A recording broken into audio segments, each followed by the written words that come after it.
Today's guest is Crista Cloutier, artist, educator, and the founder of The Working Artists. Crista was actually my very first art mentor, so having her here feels incredible full circle for me. Through The Working Artists, she has guided artists around the world to build sustainable, meaningful careers rooted not in hustle or trends, but in studio practice, clarity, and long-term commitment. Her work has helped redefine what it means to be a working artist, not just making art, but is staying with the work, trusting the process, and growing into the artist you're meant to become. The conversation is about her story, her philosophy, and what she's observed after years of teaching artists globally, especially the common traits that truly supports artists' success. Crista, welcome to Decoding the Flow. I'm so happy to have you here. I have been looking forward to this. Thank you so much for inviting me. How did you went from artists to move to France and to start helping artists to live by their creative gifts? Well, it wasn't so easy. I started as an artist, that much is true. And then after art school, I found that I needed to pay off my student debts. And I looked for a job. I found an internship at an art studio, and I started helping the sales manager there. And it turned out that I had a gift for selling art. And within a year, I was the director of the studio. So that just put me on a different career path. And I knew that I was getting away from making my own work. I was getting away from my own practice. But the truth is, I was in the studio with some incredible artists, people who had been my art heroes. So I saw this as an apprenticeship because I learned the ideas behind their art. I learned how they make art. And most importantly, I learned how they branded themselves, packaged themselves, marketed themselves to sell art. And so that's what I did is I sold their art. I sold the art that was made in our studio. And I love this job. It was an incredible opportunity until I didn't, Sometimes the universe just goes, time for something different. And I tell this story about how it was my birthday and a friend had sent me a framed photograph. And he said, "This is an artist who shows great talent. I think you need to pay attention to her." And it was a photograph that I had taken. And I realized that I had not been paying attention to her. In fact, I didn't even know her anymore, and I didn't know how to get back to her. Another friend came into my office a few days later and was complaining about his job, and he just said these magic words. He said, "I wish I could sell everything I own and move to the south of France." And as an art student, I had spent some time in a tiny art school in the south of France. And something about what he said was like, that's what I have to do. I have to follow this. I have to sell everything I own and move to the south of France. And long story short, I am now living here. And I got away from working with art as a commodity. And I found that my real passion is really connecting with a creative spark, with working with artists, no matter where they are on their journey, no matter what kind of medium they use. It doesn't matter to me. As long as they have that spark and the desire to create and to share it with others, as long as they're making something meaningful, I want to use my experiences to help them. That is so beautiful. And I think it's such an act of courage to wear so many hats and to really understand when it's time to move on from maybe a note identity. Not that you don't call yourself an artist, but like leaving behind not just selling everything and moving to France, but wearing that hat. It was like, no, I'm going to work with artists now. And a lot of artists maybe have a little difficult of letting go of their initial ideas of what it means to be a working artist, for example. So I just really wanted to acknowledge that courage that you took to move. And it reminds me when I first started taking the working artist masterclass, it was almost like 10 years ago, maybe. And it was the very first time that I invested in my artist career. That was like this term that described exactly what you're saying. that it just stuck with me up until today, which is jump. The universe is catching you. And I think it was a meditation that you offer on that program. And I did it for like every single day for almost like years and years. So it is like that inner voice today that's like, jump. The universe is catching you. I'd love for you to touch bases on that idea of a holistic approach as well, really trusting what is coming before you. I'd love for you to share that approach, please. Well, it's so hard, and courage doesn't always look like, "Okay, universe, here I go. I'm gonna jump. I'm taking a running leap." And it's more like, "Ah," Yeah. it's a lot of, "Ah." There was a lot of wailing and gnashing of teeth. I mean, I was completely terrified. It was blind faith because I didn't know anyone in France. I didn't speak French. I didn't know what I would do there. I didn't know how I would work. It was just something that told me I had to do it. So I did it. And that's what you do. And you follow the signs. I had signs, like I called some friends and actually I had met some people when I'd been there during art school. So I found them again and said, I'm thinking about coming. And they said, oh, we need a house sitter for a year. Like there's a catch, right? There's someone catching me. And it didn't work out like, oh, it was all so easy. But even when it didn't work out, it was pointing me in the right direction. For example, I ended up moving to England. So I lived in France for a bit. I'm back again now, but I moved to England after that. And I was offered a job with a very big, prestigious gallery. And I thought, oh, wow, I said I wasn't going to fall back anymore. I wasn't going to work in galleries anymore, but the money was so good.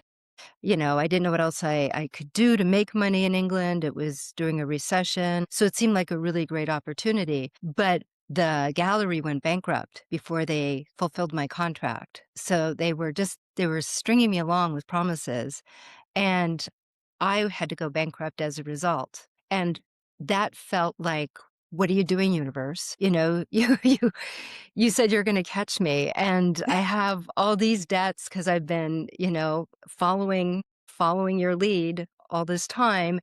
And what am I left with? Like bankruptcy. And this is ridiculous. And I was so angry. But also, that's when a friend called me and said, you have so much experience in the art world, and it's time for you to share it. Why don't you start teaching artists what you know about the business of art? And it turns out that bankruptcy has actually got a secret silver lining in that all your bills are gone. So suddenly I had a clean slate. I had this idea, and it was like the universe caught me because right away I met someone who ran the art departments of 5 different universities in London. And he was like, yes, come teach workshops. Doors started opening.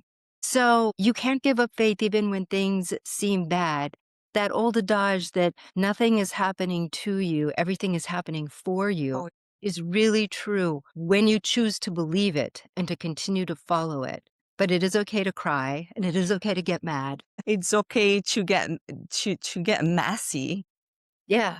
towards your goals. It will get messy. It will Yeah. get worse before it get better, before you get the full clarity. It's never a straight line. And I don't know where this myth came that we're supposed to have this idea. I'm going to jump and then boom, I'm going to land. Everything is and up. anything else is failure. Oh, I failed. It's like, no, the reason you're given the desire is not actually for the desire. It's for the person you become by the time you achieve the desire. And you have to go through the journey. You have to go through those ups and downs. You have to hit bottom to know that you can bounce and see where you're bouncing to, because that's who you become when you bounce Oh and my the gosh. beliefs that you form Yeah. as you go through the journey. And I believe your art is where you share what you're learning on that journey. That's the job of your art. Oh my gosh. Another thing that you said, and I would love for us to talk about this, it relates what you were saying when you say that your art is not here to support you. You are here to support your art. So when you decided to start forming the working artist and you had all this nudges that came through you not just from lived experience or working with different artists, but your approach is so meaningful and so truth and honest. When did you start forming the whole philosophy of the working artists and what Oh, it that's a is? great question. If you'd like to share the main core of the philosophy that you carry on all of those years. I think you said it. Your art is not here to support you. You are here to support your art. You have to take responsibility. You can't wait to start making art sales before you invest in training to learn how to make art sales. You know, you can't wait for some gallery to discover you or some agent to take you on until you have built a career that they want to support. You have to support your art. And so many artists I meet, the first time they put paint to canvas, they're like, I need to get rich. This needs to pay me right now. And it's like, no, don't hold your art hostage. You are here to support your art. This is your creation. It's your child. You wouldn't give birth to a child and say, okay, now it's going to get a good job and take care of me. No, you would get it a good education. You would make sure that it's, you know, around safe people, that it's growing up in the right environment, that it has some, you know, all the things you would do with a child. I don't have a kid, so it's easy for me to say. But you know what I mean? Like, if you think of it the same way and don't put all that responsibility on it from the beginning, but give it time to grow and to learn and to make the right connections, your art has a much better chance of thriving and to help you and to support you when you need it. So as far as the philosophy, I think it's really funny. This was another way the universe supported me. When I had the idea, okay, I am going to teach artists the business of art. Let me start by looking at my old files from when I was an art dealer and seeing what I can pull out and pull together for a class because this just feels overwhelming to me. And I found a folder with a really bad title. It was called Sellout, Making It as an Artist. And inside was a 9-week syllabus outline for a course and a complete outline for a book. And I had forgotten that I had done this when I was working as an art dealer. I'd wanted to do this, and the university had approached me about teaching some courses, and a book publisher had approached me. But I was so busy selling art, I never got to bring it into the world. So it's been sitting on my hard drive in this forgotten folder, waiting for me to go bankrupt and think there's nothing left for me to do. And then to find it and say, look, you've already done it. It's right here. So that gave me the bones of the working artist. And then the philosophy came out of taking walks every day. I call them my artist walks. So I would be looking at, you know, the first section of what do I want to teach and go for a walk. And then the stories would come and the memories would come and the philosophy would come. And then paying attention too to what people are saying. That's how the working artist came to be. That that is so beautiful. And you've been teaching the working artists for so long. I'd love for you if you could share what are some common traits that you see that will lead to an artist's success. What are some of the common traits that you see working with artists globally for all of those years? Taking the work seriously, taking the artwork seriously, taking your practice seriously, but taking the marketing seriously. You could be the best artist in the world, but if your marketing isn't happening, if you're not making an investment there, no one is going to know. And that's not the fault of the world. This is a business. So if you want to be part of the art business, like any other business, you have to market it. You have to let people know about it. I have two stories that are standing out right now of two artists who took the work seriously. One was an artist in Thailand, and she had really been struggling. She'd worked in the rice paddies. She was also working in a sweatshop. She was doing everything she could to make ends meet. But she lost her home. She lost custody of her kids. She couldn't get ahead. And she was a very, very talented artist. And actually, a tourist saw her drawings and he bought the working artist for her and did it with her. Today, they're married. So beautiful. They did it so seriously. They took it like a business. And she was saying it's not possible. There are no art galleries in Thailand. You know, there's like a few in the hotels that sell to tourists, but there's no opportunities for me here. and her work is now in 72 different countries. She has a beautiful home with a gorgeous studio, a swimming pool. Her kids are with her. She's just published a book. She's got a book deal. So it's about taking the work seriously and not putting your ego Mm. ahead of the business. And it's the same story with another artist in the UK. He had had a very unscrupulous agent who had stolen his work. They had lost everything. They ended up in their car, and he wrote to me and was just distraught. And he said, I've lost everything. You're sending me these articles about the working artist, these emails.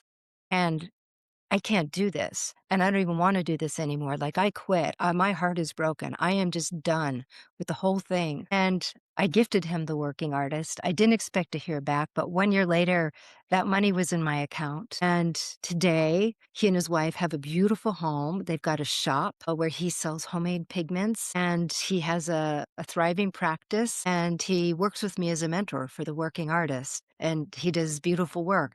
He told me that he studied the working artist like he was studying for a medical exam. Wow. And that's what it takes, doing the work, taking this stuff seriously.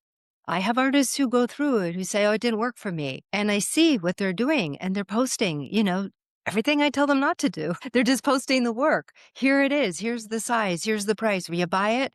No website, no story, no relationship building, none of it. All of that is missing because they just think if they buy the course, they're going to sell the work. And it doesn't work like that. You have to do the work. And That's why I call it the working artist. what do you think we're talking about the traits of a successful artist someone who will take the work serious? And what is the opposite that might happen? Do you think it's all based on their own perception of maybe buying the work to feel good about themselves, but not really put into the work? What do you think is that misalignment that happen with artists who does that? I think there's a fear there, and there's a fear to try. So ego gets in the way when there's fear. And ego says, there's no market where I live. Ego says, no one understands my stuff. Ego says, selling art is selling out. Ego says, I tried that already and it didn't work. Ego says, I hate social media. You don't have to do social media. You don't have to do anything you hate, but you do have to do the work. Yeah, so beautiful. And it probably changed a lot, the working artist, to when I took the class because, the world changed. What are some changes that you have to infuse, like especially with AI that you see? What are some implements that you added to the working artist today compared to when I took 10 years ago? And I remember it was the first time that I had to sit down to really write about why I paint what I paint. Like it really have to get you thinking into the deeper side of your own creations. And I've Mhm. never thought about this before because, I've always painted as a hobby before I took the working artist. And what are some difference that you see in today's world with the advantage of social media and AI, for example? How do you see it shift? Oh, I'm glad you asked that because the working artist has sort of continued to live,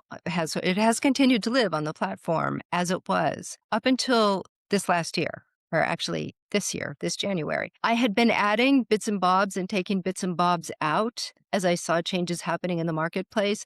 But then I realized, no, the world is really changed. The art world is really difficult to navigate now. It was difficult before, but things are changing very quickly, and AI is a big part of that.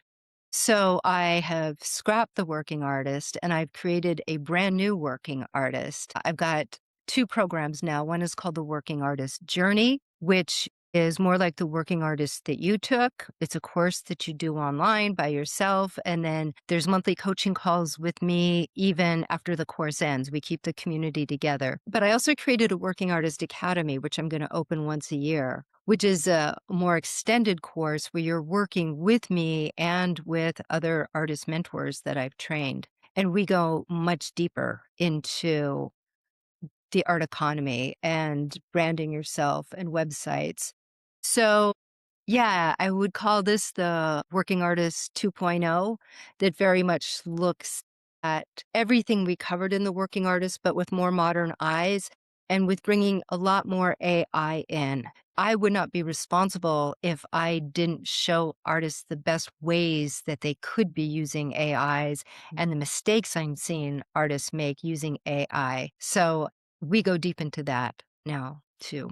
Really, it comes down to work. I mean, I'm just going to say that again. It really comes down to doing the work. I don't think you have to be special. I don't think you have to be better than everyone else. You don't have to be an extrovert. All those things that people say get in their way are just, like I said, fear and ego.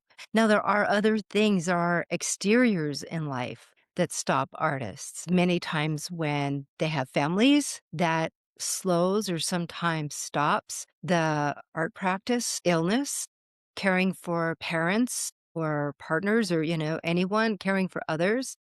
They might cause a break in the work of being an artist, of doing the work of an artist. And I want everyone to know that's okay. I don't want people to feel like they've finally retired or their kids are finally gone, but now it's too late. It's not too late. It's never too late. You can be part of this world. So these things that stop us, we need to see them as temporary and accept them and see where we can work around them. Does that make sense? Yeah, absolutely. Thank you so much for sharing that. So we are artists and we have to wear many hats if you wanted to make into the art world. You have to market your art, to understand your art, to create a cohesive work, to understand where are your art buyers. There are like so many hats, but which one that do you think it is the one that artists needs to nail first? Yet. So I use the word artist, I should use air quotes, but they think that this is a great way to make money, so they want to learn the business and then they're going to start making art for the market. And art comes from the heart. You know that. Mm, You know, yeah. your viewers know that. I mean, the word art is in the word heart, right? And being an artist it's engaging with that journey. That's what it's all about. So you can't skip that journey. You can't skip the journey of learning your craft, finding your voice. And from those things, the audience and the marketing and everything else will develop. Yeah.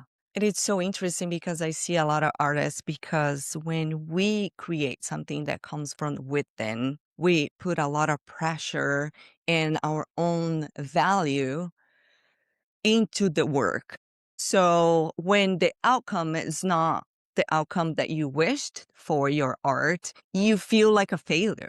And I am sure you know this better than I do teaching all of the artists. So let's say if somebody created an entire work of art, a Mhm. series of work, and it didn't really sell. What do you have to say to them so they can remove their own worth Yeah. into the outcome of the sales that didn't happen? It's so hard. It's so hard to divorce our value as a human and as an artist from money. Our culture tells us that they're married, and that money is the only measurement of success and it's the only thing that matters. When in fact, that's wrong. And the sooner we can recognize that, the more successful we will be. Because success is really about what you put into the work. If you put your very best into the work and you have created something that represents the best of what you can do, that's success. If you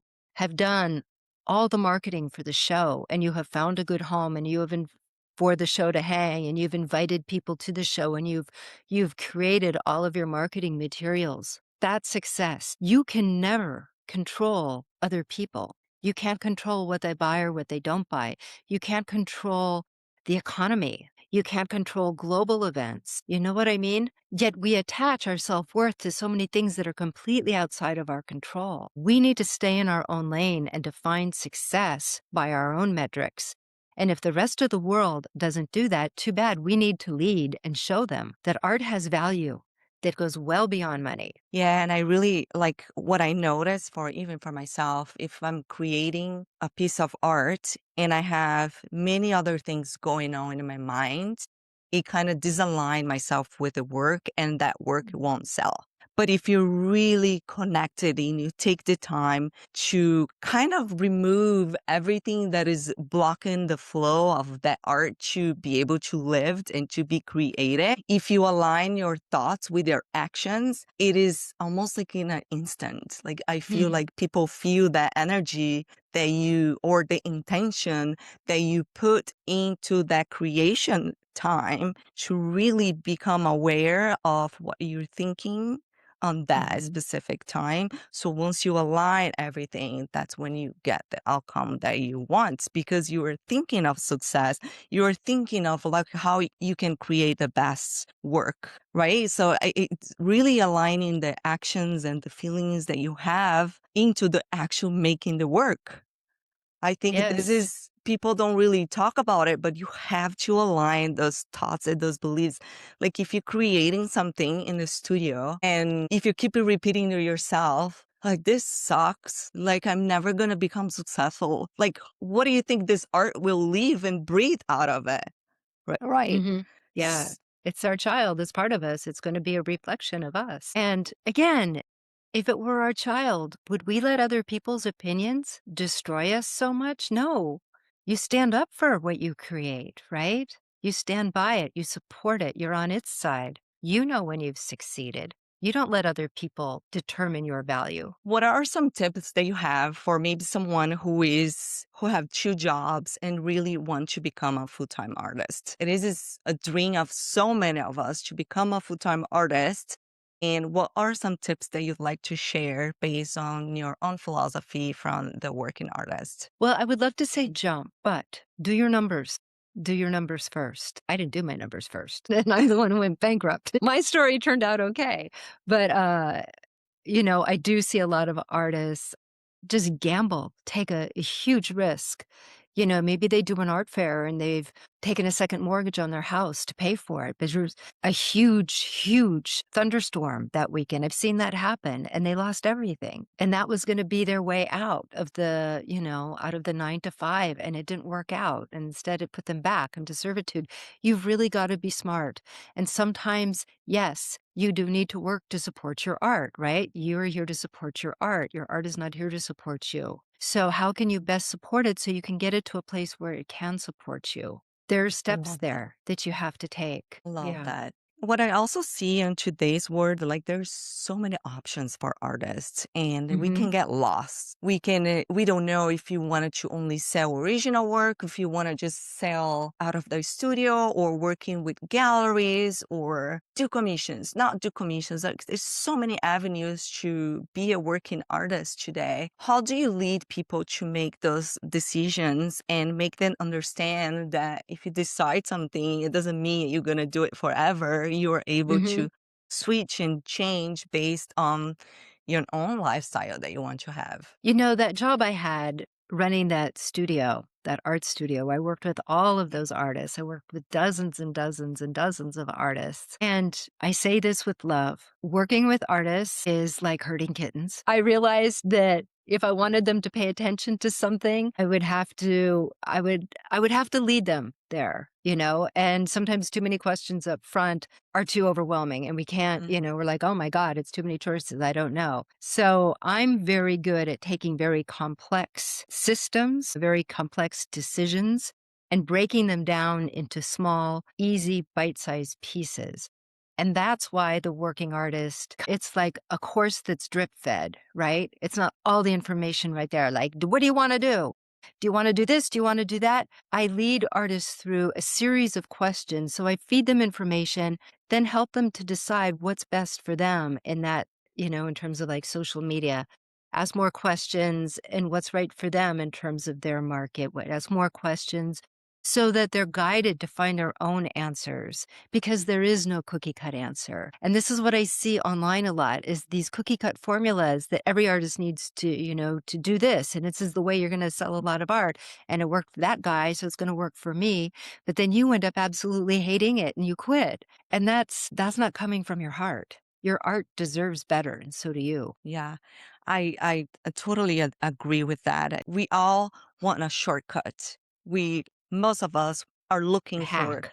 shortcuts or a hack or we want to grab somebody else's strategy and put into our own. But I always say in this podcast that it doesn't mean that it work for the person that it's going to work for you, because we are all unique in our own unique way. So we are the ones who have to kind of carve our own path by figuring out bit by bit what you're meant to be doing, what really fulfills your soul, and what it is aligned with the future version of yourself. Absolutely. When I was working with all of these artists, I was introducing a lot of unknown artists to the marketplace. So, I mean, this was before I ever had any idea that I would be doing something like I'm doing today. I don't even think this job existed at the time.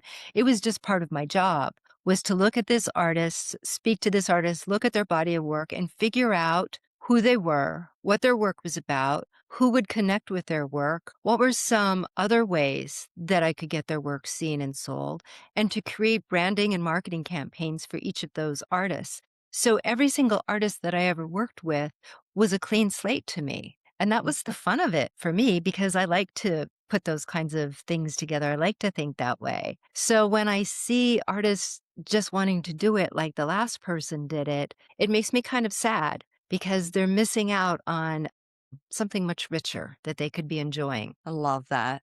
Let's talk a little bit about branding, because I love branding, and we can see artists are very different because we are on brands, right? We are the face of our business. How do you help artists define their own brand? Is that like some steps that you'd be able to share with us? Well, I have a lot of different modules and workshops within the working artist because branding isn't a simple, like, it's the color pink and this kind of font and you know what I mean? Yeah. And that logo, it's so much more than that. It's the way you're putting yourself forward. It's what is your work about? Who are you speaking to? So branding in terms of what I teach in the working artist goes much deeper. We do talk a lot and I bring in some experts on branding who talk about the fonts and the logos and the websites and all of that. But for myself, I'm much more interested in what are the kinds of relationships you want to have? Who is drawn to your work? Why are they drawn to your work? How can we express that in a way that is easily recognizable and helps you create meaningful connections that last? It's those deep connections that you're only able to form by understanding them, understanding why they love your work. And they usually say it's because of you, right?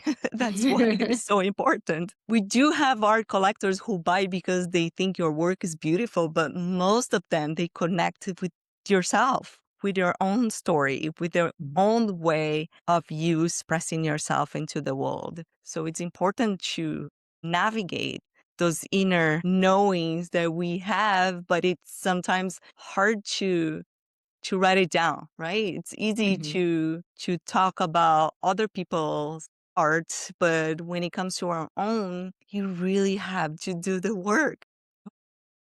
I guess what we didn't really touch on, which is something that I think is really important, is artist communities. I really think, I think I put out an email that said how to be a huge hit in the art world, and that's supporting other artists. That has got to be the number one easiest hack to do. Join an artist community and support others. And every time you feel that urge to hold back and to keep something just for yourself, don't share it because other artists are going to be your biggest supporters and the more that we can help each other and we can support one another in this economy of art, this market of art, this world of art, the better the art world will be. We have to stop working in silos and thinking that we are competition. We are colleagues and we are brothers and sisters. And I truly believe that art can save the world. We need to band together and show the world that. This is so beautiful. Let's just take all this in. I truly believe that. And when I talk about creative consciousness, right, this term, it's when you step in that knowing that you are here to create your life. So you stop reacting. And this has a lot to do of also seeing possibilities and not competition. And that's exactly what you were saying. And it is so easy for us with social media to compare ourselves or compare our path or envy somebody else's journey, that we kind of forget our own. So Mm. let's talk about the importance of really owning your own path and stop once and for all comparing your art, your journey with anyone else, because you're unique in your art and so is your art. Our journeys are here to teach us. They're here to show us. They can be really hard sometimes for everybody. There's not a single artist on the planet who hasn't failed, who hasn't struggled, who hasn't wondered, who hasn't had those late nights of dread and terror and doubt. We all do. Every human does. But for artists, I think it goes even further. And with social media and, just even seeing, someone's in a gallery and you think, God, I'm so ashamed. That should have been me. I wish that was me. I'm better than them. You can't let that get you down. You have to Mhm. use it for inspiration. And don't look, Yeah.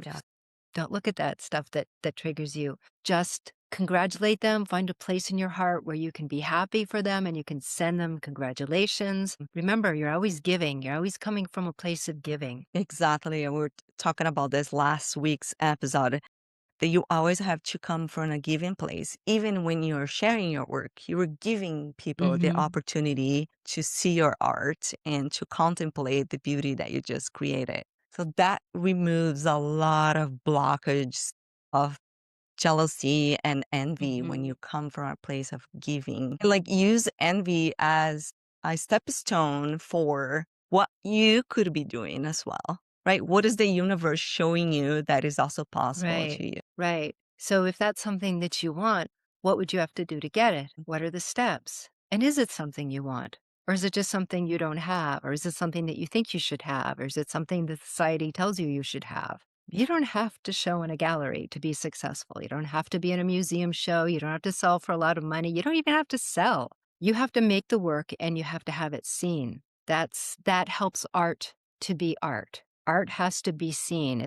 It's communication, right? So that's part of your job is to get it seen.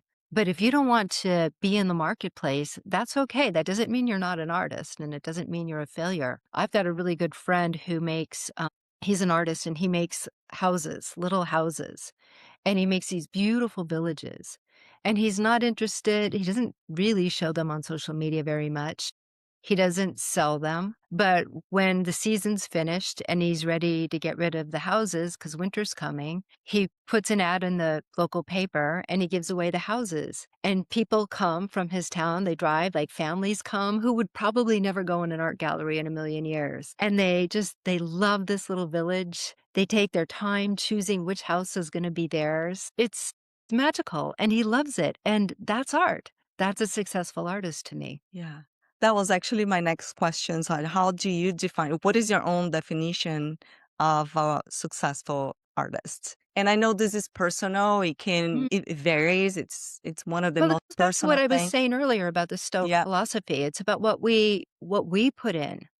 Are we doing our best? Are we fulfilling our end of the bargain of making the work to the best of our ability and finding ways to get it seen? You can't control whether people buy it or not. That is not part of the equation of success. It's what's on your end. You can do things to try to make that equation different, but you can't judge yourself or value yourself by other people. Yeah, love that.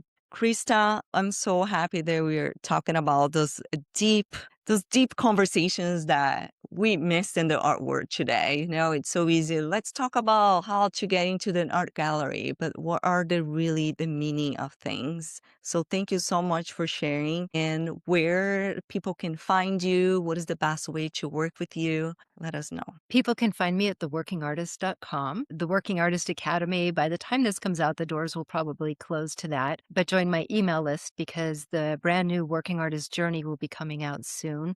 And if someone's interested in working one on one with me, they can see what I offer there on my website too at theworkingartist.com. Thank you so much. Amazing. I'm so Thank proud of you. you and I'm so happy to be here. Thank you. I don't think the artist's journey has an end. You always evolving. I always encourage artists to keep experimenting, invest in yourself, learn from people who came before you. So thank you so much. I will make sure to add everything to the show notes. Also, you have a YouTube channel. Do Yeah. Crista Cloutier at YouTube's it's my name, Crista Cloutier. Beautiful, beautiful videos. You guys have to Thank follow you. her and to see her beautiful way that she puts and talks about being an artist, being a working artist. For me, being a working artist, it's just like you said, when you create something and you are able to get this work to be seen. This is the true working artist because the work is never finished until it's actually seen and experienced from other people. Yeah, and that doesn't have to be a lot of people. It doesn't. Thank you so much. Have a wonderful rest of your day and a week, and I'll talk to you soon. Okay, thank Bye.